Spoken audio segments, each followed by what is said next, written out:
சட்டமன்றத்தில் இந்த துறையின் சார்பாக அறிவிக்கப்பட்ட திட்டங்கள் அனைத்துக்கும் அட்மினிஸ்ட்ரேட்டிவ் சாங்ஷன் கொடுத்தாச்சு. அதெல்லாம் எல்லா இடத்துலையும் வேலை ஆரம்பிக்கப்பட்டதா, வேலை எந்த அளவில் இருக்குது, வேலையை சீக்கிரம் முடிக்கணும், மழை காலத்துக்குள்ளார எல்லா வேலையும் முடிக்கணுங்கிறதுக்காக ஒரு கூட்டம் போடப்பட்டது. ஏற்கனவே அறிவிக்கப்பட்டு லாங் பெண்டிங் என்னென்ன இருக்குங்கிறது அதையும் பார்த்து அதையும் செய்யணுங்கிறதுக்காக எல்லாம் கூப்பிட்டு எல்லாம் ஆபீசர்ஸ் எல்லா கமிஷனர்ஸ் வந்து பேசியிருக்காங்க. எல்லா இடத்துலையும் வேலை போயிட்டுருக்கு, நல்லா போயிட்டுருக்கு. அதே மாதிரி வேலைகள் ஏற்கனவே ஆரம்பிக்கப்பட்ட வேலைகள் 70%, 60%, 80% முடிஞ்சதை சீக்கிரம் முடிக்கணும், மழை காலத்துக்குள்ளாக முடிச்சு கொண்டு வரணும்னு அவங்ககிட்ட பேசியிருக்கான். எல்லாமே டியூனப் பண்ணுறதுக்காக செக்ரட்டரி எல்லா டிபார்ட்மெண்ட்டுடைய ஹெட்டு எல்லாம் எங்களுடைய டிபார்ட்மெண்ட் ஹெட்டு எல்லா ஆஃபீஸர்ஸும் இங்கே இருக்காங்க. அதை பேசிட்டு வந்திருக்காங்க. சாலைகள் அதுக்காக தான் இன்னைக்கு கூட்டமே போட்டிருக்கோம். எல்லாம் விரைவுபடுத்தி சாலைகளை சரி பண்ணி கொடுங்க. குறிப்பாக ஒரு விஷயம் சொல்லியிருக்கோம். என்னன்னு சொல்லியிருக்கோம்னா, குடிதண்ணீர் இணைப்பு கொடுக்குறோம்ல, குடிதண்ணீர் இணைப்பு வந்து முழுமையாக ஒரு வீதியில் கொடுக்குறோம் அப்படின்னா ஒரு 25%, 30% கொடுத்துட்டு பாக்கி பேருக்கு கொடுக்க வேண்டியிருக்கு. அவங்க டெபாசிட் கட்டுறதுல கொஞ்சம் லேட் ஆகுது. அதனால கொடுத்துட்டு நீங்க முழு புது சாலை போடலனாலும் மேடு பள்ளம் இல்லாமல் இப்போ வந்து அங்கங்க பேட்ச் ஒர்க் பண்ணணும்னு சொல்லியிருக்கோம். அதையும் பண்ணியிருக்கோம்.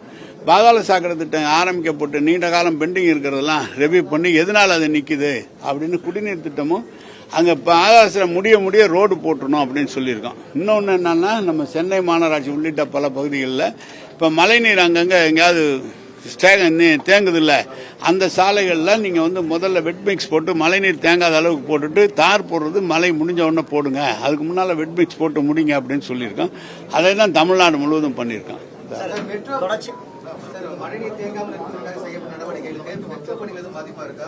இல்ல ஒன்றும் மெட்ரோ பணிகள்லாம் எல்லாம் ஆன்கோயிங் நல்லா போயிட்டு இருக்கு. மெட்ரோ பணி இப்போ அது வந்து கிட்டத்தட்ட இப்போ சம்பரம்பாக்கம் 240 MLD கொடுத்துக்கிட்டு இருக்கான். இப்போ ஒரு பைப் லைன் 17, 18, 18 ஒரு 3 நாளைக்கு நிறுத்தி பைப் லைன் கனெக்ட் பண்ணிட்டாங்கன்னா ஒரு நாளைக்கு 540 MLD வரைக்கும் கொடுக்கலாம். அதனால சென்னையை பொறுத்த வரைக்கும் குடிநீர் பிரச்சனைகளே எந்த இடத்துலையும் இல்லை, வராது. நல்லபடியாக வந்திருக்கு. வேற இது வரைக்கும் நான் வந்து பொறுப்பெடுக்கிற போது இந்த திமுக ஆட்சி நம்முடைய முதலமைச்சர் வந்து பொறுப்பேற்கிற போது 900 MLD கொடுத்துருக்கோம் சென்னையில். இப்போ 2 வருஷமா 1100 MLD தினந்தோறும் கொடுத்துட்டு இருக்கோம். மேலே தேவைனாலும் கொடுக்கறதுக்கு நம்ம கிட்ட தண்ணி இருக்கு, கொடுக்கறதுக்கு வசதி இருக்கு, கொடுக்கக்கூடிய அளவுக்கு எல்லா வசதியும் பண்ணியிருக்கோம். அதை விட கூடுதலாக ஒரு 3500 கோடியில் நம்முடைய முதலமைச்சர் வந்து கேட்டுக்கொண்ட ரிங் மைன் போடுறோம். இப்போ எல்லாம் ஒன்றிய அரசு அதுக்கு அனுமதி கொடுத்துட்டாங்க.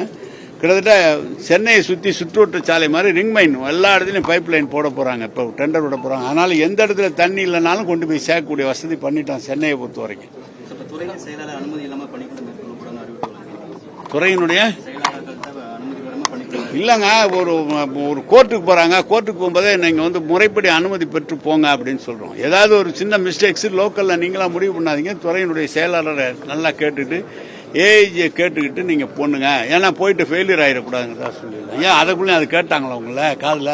சரி சொல்லுங்க. வடகிழக்கு பருவமழைக்கு இன்னும் ஒரு 3 to 4 மாதங்கள் தான் இருக்குது. அதுக்குள்ளார அந்த பேட்ச் ஒர்க் போடக்கூடிய பணிகள், சாலைகள் செப்பனிடம் எல்லாமே அதுக்காக தான் மீட்டிங்க, நீ விரைவுபடுத்துறதுக்காக மீட்டிங். இப்போ குடிநீர் திட்டங்கள் ஒன்றிய அரசுல இருந்து நமக்கு ஜல்ஜீவன்ல சாங்ஷன் பண்ணல. இப்ப நம்ம தமிழ்நாடு அரசு கொடுத்து ரெடியா வச்சிருக்கிறோம். அதை பத்தியும் பேசி இருக்கிறோம். எப்படி ஒன்றிய அரசுல இருந்து அனுமதி வரலன்னா அதை எப்படி நம்ம பணத்திலே நம்ம செய்யலாமாங்கிறத பத்தியும் பேசிக்கிறோம். அடையாளம் காணப்பட்டிருக்கு சாலைகள் எவ்வளவு மேம்படுத்தப்பட வேண்டியிருக்கு, எவ்வளவு பணிகள் முடிஞ்சிருக்கு. அப்படி ஒன்றும் பர்டிகுலரா இவ்வளவு கிலோமீட்டர்லாம் சொல்ல முடியாது. நம்ம சட்டமன்றத்தில் அறிவிச்ச சாலைகளுக்காக கொடுக்கப்பட்ட பணங்கள் அத்தனைக்கும் அட்மினிஸ்ட்ரேட்டிவ் சாங்ஷன் கொடுத்துட்டோம். எல்லா இடத்துலையும் டெண்டர் போய் வேலை ஆரம்பிச்சு போயிட்டு இருக்காங்க. அதனால நீங்க வந்து மழை காலத்துக்குள்ளார எந்தெந்த இடம் போடணுமோ எல்லாம் போட்டுருவாங்க. மலையில தண்ணி நிக்கிற இடம் மட்டும் வெட் மிக்ஸ் போட்டு அதுக்கப்புறம் ரோடு போடுவாங்க. குடி தண்ணீர் கொடுக்கறது பாதாள சாக்கடை திட்டம் போடுறதையும் அந்த இடத்துல ரோட வந்து வெட் மிக்ஸ் போட்டு மேடு பள்ளம் எல்லாம் பண்ணி முடிஞ்ச உடனே தான் போடுவாங்க, ரோடு போடுவாங்க. சார், பள்ளிக்கரணை சாலை விரிவாக்கத்துக்கு வந்து 52 கோடி ஒதுக்கி சொல்லியிருந்தீங்க லாஸ்ட் டைம். இப்போ இன்னும் அது விரிவாக்கம் பண்ணாம இருக்கு. நாங்க எங்க டிபார்ட்மெண்ட்ல இல்ல, நமக்கு இல்ல, இந்த டிபார்ட்மெண்ட் நம்மளுது இல்ல, நம்மளுது இல்ல பள்ளிக்கரணை. அதான் வணக்கம்.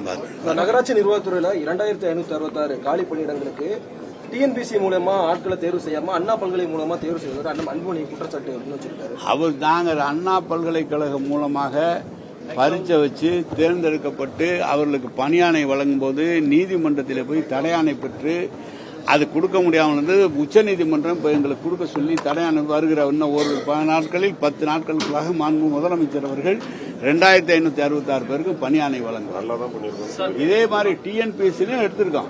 டிரான்ஸ்போர்ட் மெட்ரோலாம் எவ்வளவு கேட்கறாங்களோ எங்களுக்கு கிட்டத்தட்ட 200-300 பேர் அவங்க கொடுத்துருக்காங்க. எங்களுடைய ஃபுல்ஃபில் பண்ண முடியல, அதனால தான் இதை எடுத்திருக்கிறோம். சரி, அது ஒண்ணு டிஎன்பிஎஸ்சியை விட கடுமையான எக்ஸாம் வச்சு தான் எடுத்திருக்கோம். சார், ஒரு சில இடங்கள்ல மக்களால் தேர்ந்தெடுக்கப்பட்ட மாமன்ற உறுப்பினர்களுக்கு அதிகாரிகள் ஒத்துழைப்பு வழங்குறான்னு ஒரு சில கவுன்சிலர் குற்றச்சாட்டு சொல்லிட்டு இருக்காங்க. அது சொல்லுவாங்க, அதாவது எதிர்கட்சி கவுன்சிலர் சொல்லுவாங்க. எப்படி அதிகாரிகள் எல்லாம் ஒத்துழைப்பு கொடுக்காம கேட்டதை பூரா அதெல்லாம் ஒண்ணு சார்.